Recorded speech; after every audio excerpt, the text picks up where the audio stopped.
Don't get cocky, you old hag. With those words, my son-in-law, Michael, shoved me aside. Ouch! The moment I fell to the floor, pain shot through my leg. As I lay there unable to stand, Michael looked down at me. What are you thinking, acting all high and mighty, when you can hardly even walk?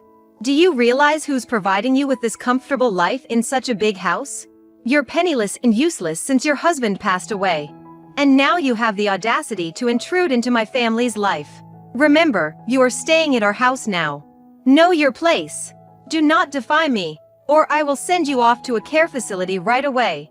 Leaving those words behind, my son-in-law Michael returned to his room. Have I ruined my daughter's family?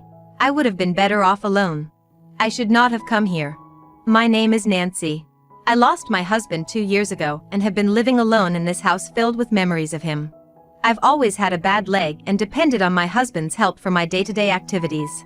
Whenever I had pain or numbness in my leg, my husband was always there to support me. I admired my kind and considerate husband. However, an unexpected accident took his life, leaving me all alone. The unexpected event left me deeply depressed, and I found myself crying all day, every day. But it was my only daughter, Rachel, who saved me. Mom, if you keep crying, it will make Dad sad in heaven. He will always watch over us and protect us. Rachel. Let's be strong together, Mom. I will support you from now on. So please don't cry anymore. Smile. Rachel has always been a strong and dependable daughter who encourages me positively at all times. She must have inherited her father's strength.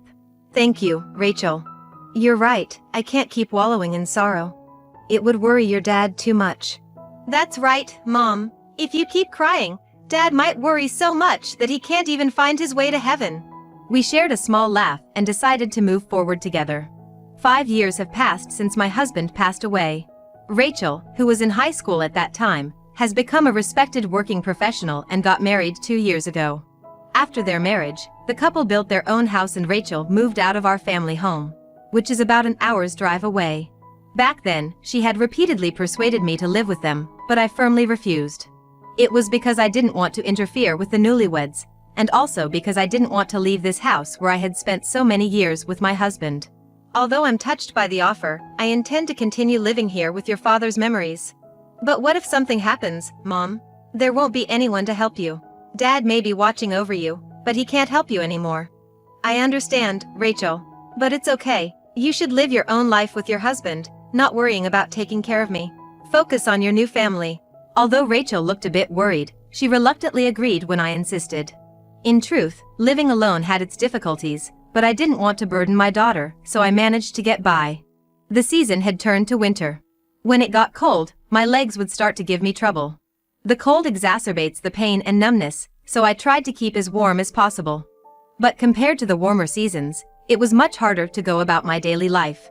The winter was particularly harsh that year, so I decided to ask the hospital to increase my medication. Of course, I didn't say a word about this to my daughter and her husband. I didn't want to cause them unnecessary worry, or be a burden to them. But my condition was deteriorating. There were times when even standing was difficult, let alone walking. I managed to cope with the pain and go on with my life, but eventually, my daughter Rachel noticed something was wrong. It happened on Christmas Eve when Rachel came to bring me presents. The doorbell rang, and as I tried to get up to welcome her, I couldn't stand.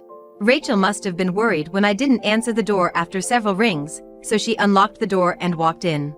Mom, are you okay? Sorry, I'm just not feeling too well today.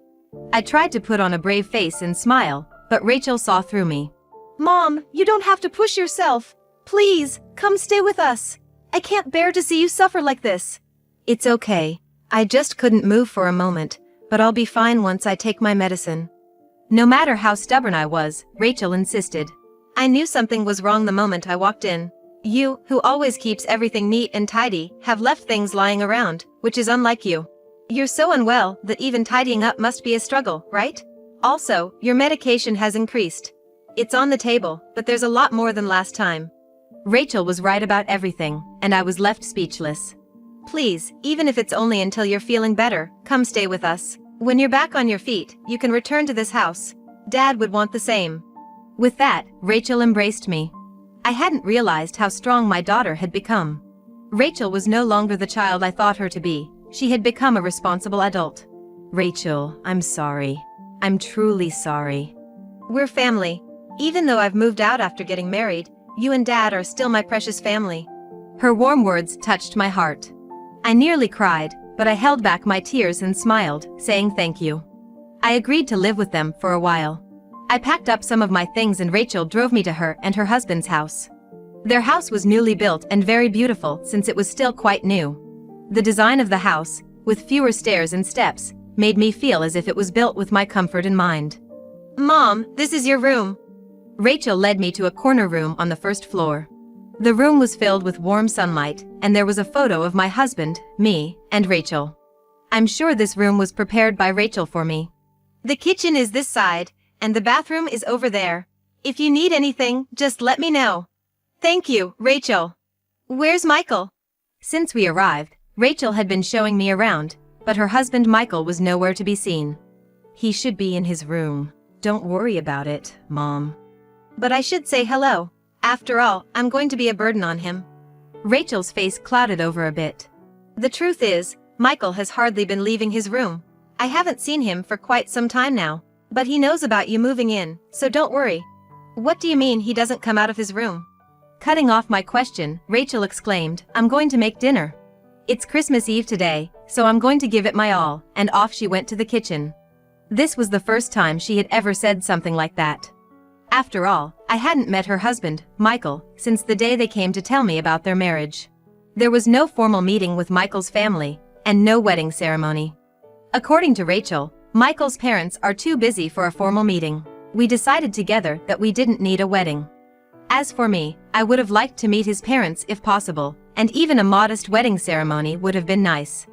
But whenever I brought it up, she would brush me off, saying, maybe when things settle down. So I had stopped bringing up the topic. That night, Rachel served up a homemade meal. Roast chicken, salads, pizzas, and other extravagant dishes that I wouldn't normally make myself filled the table. Michael was not there, as expected, but I did not mention it and took a seat. This looks delicious. When did you become such a good cook? I've been studying a lot. Just taste it. She deftly served the dishes onto my plate, and I took a bite of salad with Rachel's homemade dressing. It's delicious. Really? I'm so glad. Eat up. She seemed so pleased that she kept piling food on my plate. We ate our fill and talked late into the night. It had been a while since I had a meal and a chat like this with Rachel, and it was really enjoyable. Oh, it's already 10 p.m. I have work tomorrow, so I'm going to clean up quickly. You rest, Mom. We've been talking for a long time. Can I help clean up? No, it's fine, I'll finish quickly. Good night, Mom. I had been bustling around since morning and was quite tired, so I decided to take advantage of Rachel's kindness and rest in my room. I'm concerned about Michael, but it's not my place to interfere. I decided not to make any unnecessary remarks and went to sleep. Have a nice Christmas. Around 8 a.m., Rachel left for work. There was a note in the kitchen, eat this if you want, alongside a homemade meal. Had she gotten up early to prepare this? I felt both grateful and guilty. I need to get my leg in better shape so I can return home as soon as possible. I was in my room, working on exercises and rehabilitation for my leg. I heard footsteps from the direction of the stairs. The footsteps were heading towards the kitchen. It was Michael. I hurried to the kitchen. Good morning, mother-in-law. Michael, looking rather disheveled, greeted me in a relaxed tone. His hair was a mess, his beard grown out. He looked like a completely different person from when I had met him 2 years ago. Hello. As you may have heard from Rachel, I'm going to be living here for a while until my leg gets better. I know it's a lot of trouble, but I hope we can get along. Unable to hide my bewilderment, I smiled. How long is for a while? Huh? The question came out of nowhere. So, how long is a while? Rachel seems worried about you, but I'm not. I'm planning to go home as soon as possible. When Michael came to ask for Rachel's hand in marriage, he was in a neat suit, a clean-cut guy. He spoke confidently, promising, I will definitely make your daughter happy. I didn't think he was lying, and I trusted him when I said, please take care of my daughter. But he was completely different from then. That's good. That's helpful, he responded. I'm sorry. I should have discussed it with you properly. I apologized. Rachel said, it's okay, but apparently, he wasn't pleased. I deeply regretted coming here. Oh, by the way, could you do this for me, mother-in-law? Michael handed me a note. It had a handwritten list, 5 snacks, 4 bottles of juice, magazines, and so on. What is this? It's a shopping list for this morning. The closest supermarket is open from 8 in the morning, so it should be open now. He was fiddling with his phone without even glancing at me. He then continued. Rachel is out working every day, so could you please help out in her stead, mother-in-law? You're not planning on just freeloading here, are you? He said with a grin, just leave the stuff you buy somewhere around here, and then he went upstairs. I never expected him to be this kind of person. I was shocked and worried about Rachel. Has she been tolerating this all this time? Since she's such a kind girl, she might not have wanted to burden me with the details.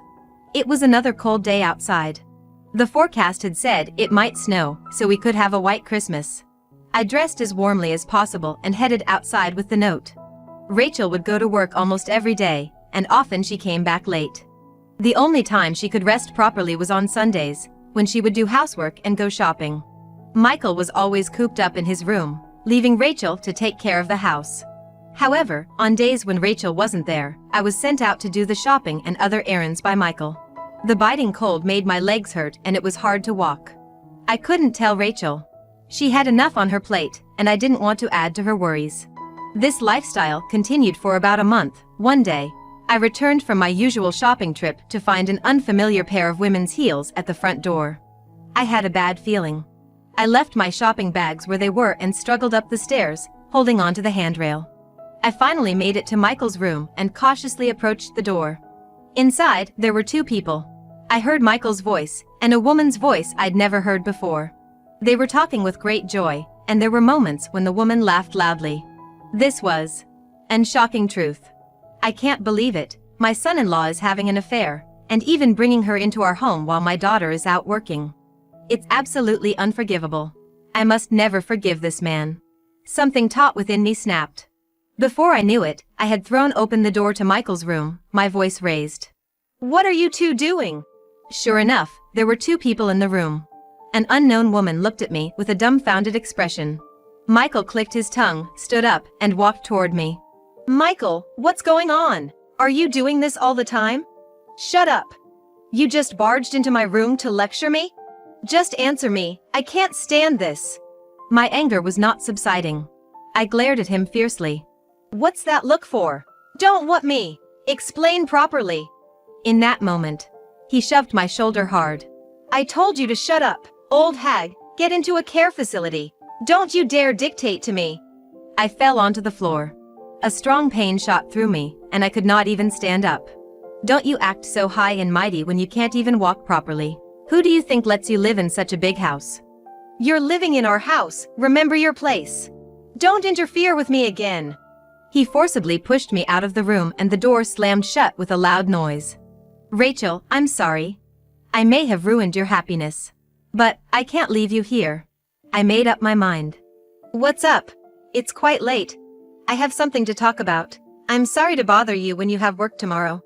Rachel came home around 9 p.m. that night. Usually, we would just exchange words like good night, have a good rest, but today, I had her come to my room. And I told her everything that happened today. It was hard for me to tell the story, but it must have been even harder for Rachel herself. Rachel listened to my story in silence. I see. Thanks for telling me. Rachel. Having heard everything, Rachel managed a sorrowful smile and said nothing. Despite her brave front, it was clear that she was in deep pain, possibly on the verge of tears, and I couldn't stand idly by. Rachel, this is not okay. You can't keep enduring this. I'll always be here to protect you. And not just me, your father too. Slowly, her expression distorted, and a tear trickled down her cheek. The thought of anyone pushing my daughter to such a breaking point was absolutely unbearable. I decided then and there, I would do anything to help Rachel, crying in my arms. The next day, Rachel went to work as usual. Despite everything that happened the day before, Michael still had the audacity to load me up with chores like grocery shopping. It was perfect. I had a plan. Every morning around 9, I would leave the house to run my errands. Given my slow pace, I always ended up returning sometime after noon. Just like every other day, I went out at the same time, pretending to run errands. Then, I quietly circled around to the back door and slipped back into the house, making sure not to make a sound. I discreetly set up my smartphone camera where it had a clear view of the front door, remote in hand to control the additional camera I had received from Rachel. And then, I waited. About an hour later. The doorbell rang. I hear the sound of footsteps descending the stairs. With a click, the front door swung open. "Welcome. Sorry about yesterday, must have surprised you." The woman who was in the house yesterday flung herself into Michael's arms. This was it. In a frenzy, I started snapping pictures. Over and over again, I pressed the shutter. They shared a kiss and disappeared upstairs. I continued snapping pictures until they were out of sight. When the clock struck noon, Rachel was back home. I'm home. I had asked her to finish her work in the morning and come back home. Michael's mistress was still inside our house. I signaled to Rachel with my eyes and together we opened the door to the upstairs room. "What? Rachel?" "Hi, Michael. I finished work early today. I've told you to inform me beforehand if you're coming home early. Why today of all days?" The two in the room were visibly rattled by the arrival of Rachel. Michael was even more flustered than when I had appeared the day before. And he glared at me. "It was you. You spilled the beans, didn't you? After intruding into our home and causing such chaos. You're just a penniless retiree, leeching off your daughter." He raised his voice and attempted to push me away. Rachel stepped in front of me. "Stop it. Out of my way. Are you seriously prioritizing your mother over your own husband? Well, aren't you prioritizing your mistress over your own wife? Just get out of my way. I want your mother out of our house now." Our house.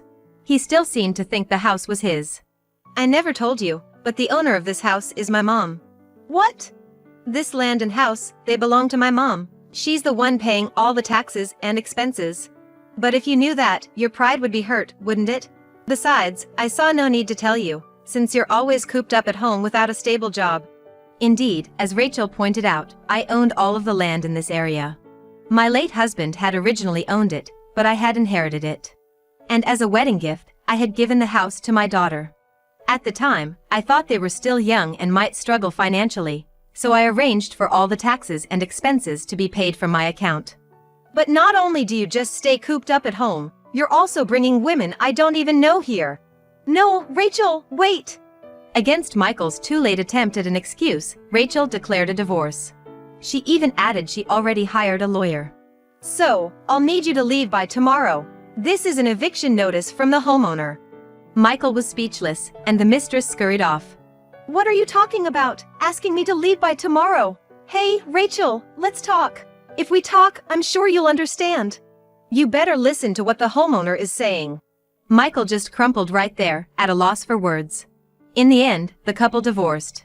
Abandoned by his mistress, disowned by his own parents, he had no one to turn to and reportedly took up live and work somewhere. We sold the house where the couple had lived and returned to my old house. Now the two of us live together. "Hey Mom, do you think Dad would be mad at me?" "Why would your dad be mad at you?" "For having poor judgment in men." "If that's the case, I'm equally guilty. If your dad were here, he might not have approved of your marriage." "That might be true." While making these jokes, we're spending peaceful days. One day, when Rachel leaves this house again, I am working harder at the physical therapy, so as not to cause Rachel any extra worries. I pray that happiness will come to Rachel. I pray that my legs will get better.